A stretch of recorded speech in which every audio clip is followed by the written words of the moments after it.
In this episode, we're going to be installing a set of turndowns onto the header, along with an Evac system that will run from the breather to these turndowns. Then after that, we need to install our drive shaft loop.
Alright, so we got the car up on the lift here. We just finished up welding these turndowns on. When we moved the car over here, it definitely sounded much different. Sounded fuller, if that makes more sense. But we're gonna move on to doing this next. And this here, NHRA wants it within 6 inches of the front U-joint here. So we installed these frame pieces here, kind of subframe connectors. We're going to put it in between both of those, somewhere in this range. Might have to move this transmission cooler. Haven't looked at that yet, but that's what we're going to be doing next.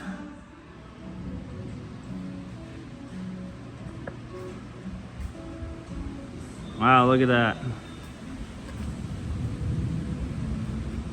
I think it's here. Yep. So we got this cross member we made here. And then we're gonna take that drive shaft loop. Gonna mount these pieces up here like that. We got this piece that'll bolt in. And this here will act as our bottom mount for the loop itself.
want to give a shout out to Blood Brothers Racing. They saw my last video, wanted to help out. They're actually the ones that sent me this Evac system, so thank you guys so much. Chris actually races a Chevy 2 like this body style, and Corey has a 50s Chevy truck. The thing hauls ass, does smoky burnouts, awesome. Both of them are great guys, so appreciate you guys commenting and helping me out. Go give them some love, go give them a follow, check out their videos. You won't be disappointed.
once again, huge shout out to Chris and Corey with Blood Brothers Racing. Go check their YouTube out. Awesome set of guys, awesome set of toys. This concludes this video of the drive shaft loop and the Evac system and all that stuff. Super excited to take this car to the track, see what it does. So stay tuned for the next couple videos. We're gonna be heading out to the track and doing some test hits, see what this thing does. So until then, like, comment, subscribe. You got any questions, hit me up on social media. We'll see you guys next time.